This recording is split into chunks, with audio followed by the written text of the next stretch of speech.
दुनिया के सबसे बड़े लोकतंत्र की नींव आखिर किस पर टिकी है? देखिए, ये सिर्फ एक कानूनी किताब नहीं है, ये तो हम 140 करोड़ भारतीयों के सपनों का आधार है।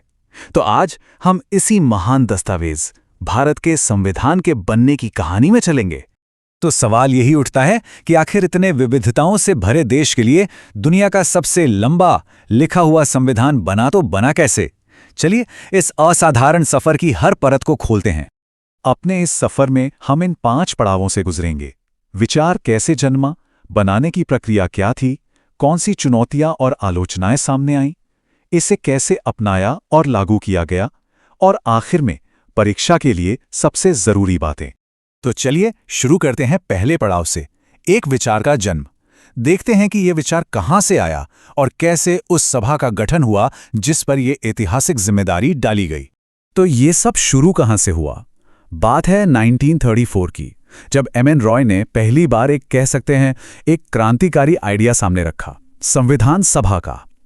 इस विचार को जमीन पर उतरने में थोड़ा वक्त लगा और 1946 में जब कैबिनेट मिशन प्लान भारत आया, तब जाके ये सपना सच हुआ। और फिर दिसंबर 1946 में हमारी संविधान सभा बन गई। ये एक बहुत बड़ा पल था। पहली बार भारतीयों को आधिकारिक तौर पर यह मौका मिला कि वो अपना भविष्य, अपना संविधान खुद लिख सकें। अब आता है दूसरा चरण, यानी भव्य डिजाइन। चलिए अब ये समझते हैं कि संविधान सभा ने काम कैसे किया और भारत के भविष्य की ये मजबूत नींव कैसे रखी। सभा ने बहुत ही सधे हुए कदमों से शुरुआत की। 9 दिसंबर 1946 को पहली बैठक हुई, जिसमें डॉक्टर सच्चिदानंद सिन्हा को अस्थायी अध्यक्ष बनाया गया। इसके ठीक बाद स्थायी अध्यक्ष के तौर पर डॉक्टर राजेंद्र प्रसाद को चुना गया। और फिर आया वो ऐतिहासिक पल जब पंडित नेहरू ने उद्देश्य प्रस्ताव पेश किया, जिसने एक तरह से हमारे संविधान की आत्मा की नींव रखी। और इस पूरी विशाल प्रक्रिया के केंद्र में एक नाम सबसे अहम है, डॉक्टर B.R. अम्बेडकर। उन्हें सबसे महत्वपूर्ण समिति यानी कि ड्राफ्टिंग कमेटी या प्रारूप समिति का अध्यक्ष बनाया गया था। असल में संविधान का पहला मसौदा तैयार करने की सारी जिम्मेदारी इसी कमेटी पर थी। यही वजह है कि उन्हें भारतीय संविधान का वास्तुकार भी कहा जाता है। हमारे संविधान निर्माताओं का लक्ष्य बिल्कुल साफ था। उन्हें एक ऐसा दस्तावेज बनाना था जिसकी जड़ें भारत में हों, जैसा कि डॉक्टर राजेंद्र प्रसाद की भावना थी। हमें एक ऐसा संविधान चाहिए जो भारत की मिट्टी और यहाँ की विविधता का सम्मान करे। अच्छा, ऐसा नहीं है कि सब कुछ बिल्कुल आसानी से हो गया। चलिए अब उन बड़ी आलोचनाओं पर भी एक नजर डालते हैं जिनका सामना संविधान को अपने बनने के दौरान करना पड़ा। यहां से परीक्षा में विश्लेषणात्मक प्रश्न भी बन सकते हैं। संविधान पर उस समय 2 बहुत बड़ी आलोचनाएं हुई। पहली, इसे कहा गया उधार का थैला। क्यों? क्योंकि इसके कई प्रावधान दूसरे देशों से लिए गए थे। और दूसरी आलोचना थी कि ये वकीलों का स्वर्ग है, मतलब इसकी भाषा इतनी जटिल है कि आम आदमी के लिए समझना मुश्किल है। पर इन आलोचनाओं के जवाब भी बड़े मजबूत थे। कहा गया कि ये नकल नहीं है, बल्कि दुनिया की अच्छी चीजों को अपनी भारतीय जरूरतों के हिसाब से ढालना है। और हां, देश इतना विशाल और विविध है तो एक विस्तृत संविधान तो जरूरी था ही।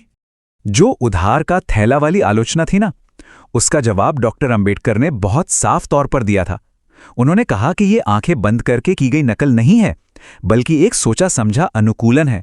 मतलब हमने दुनिया भर के संविधानों से सिर्फ अच्छी चीजें ली हैं और उन्हें भारत के माहौल और जरूरतों के हिसाब से बदला है। अब आता है चौथा और बहुत ही महत्वपूर्ण चरण, एक राष्ट्र का संकल्प। चलिए अब इस ऐतिहासिक सफर के अंतिम मील के पत्थर को देखते हैं, संविधान का अपनाया जाना और उसका लागू होना। क्या आप जानते हैं इस ऐतिहासिक दस्तावेज को बनाने में कितना समय लगा? पूरे 2 साल, 11 महीने और 18 दिन। ये आंकड़ा ही अपने आप में बताता है कि ये काम कितना बड़ा था और इसके पीछे कितनी मेहनत और समर्पण था। 26 नवंबर 1949, ये तारीख बहुत अच्छे से याद रखनी है। यही वो दिन था जब संविधान सभा ने आखिरी मसौदे को अपना लिया था और आज हम इसी दिन को संविधान दिवस के रूप में मनाते हैं। अब यहां एक बहुत जरूरी बात समझने वाली है, अपनाने और लागू होने में फर्क है। संविधान को अपनाया तो गया 26 नवंबर 1949 को, लेकिन इसे पूरी ताकत के साथ लागू किया गया 26 जनवरी 1950 को। और यही वो दिन है जब भारत सही मायनों में एक संप्रभु गणराज्य बना। तो चलिए अब फटाफट से उन सभी जरूरी बातों को दोहरा लेते हैं जो परीक्षा के लिहाज से सबसे ज्यादा महत्वपूर्ण हैं। तो संक्षेप में याद रखिए, विचार दिया एमएन राय ने, गठन किया संविधान सभा ने, मुख्य नेतृत्व में थे डॉक्टर राजेंद्र प्रसाद और डॉक्टर बीआर अंबेडकर। इसका मूल दर्शन था भारतीय जरूरतों के अनुसार अनुकूलन, और दो सबसे जरूरी तारीखें 26 नवंबर 1949 जब इसे अपनाया गया और 26 जनवरी 1950 जब इसे लागू किया गया। और अंत में एक सवाल जिस पर जरूर सोचना चाहिए। हमारे संविधान को अक्सर एक जीवंत दस्तावेज यानी लिविंग डॉक्यूमेंट कहा जाता है। जरा सोचिए कि इसे बनाने वालों की मेहनत और उनकी दूरदृष्टि आज के भारत को किस तरह से प्रभावित कर रही है और आगे का रास्ता दिखा रही है।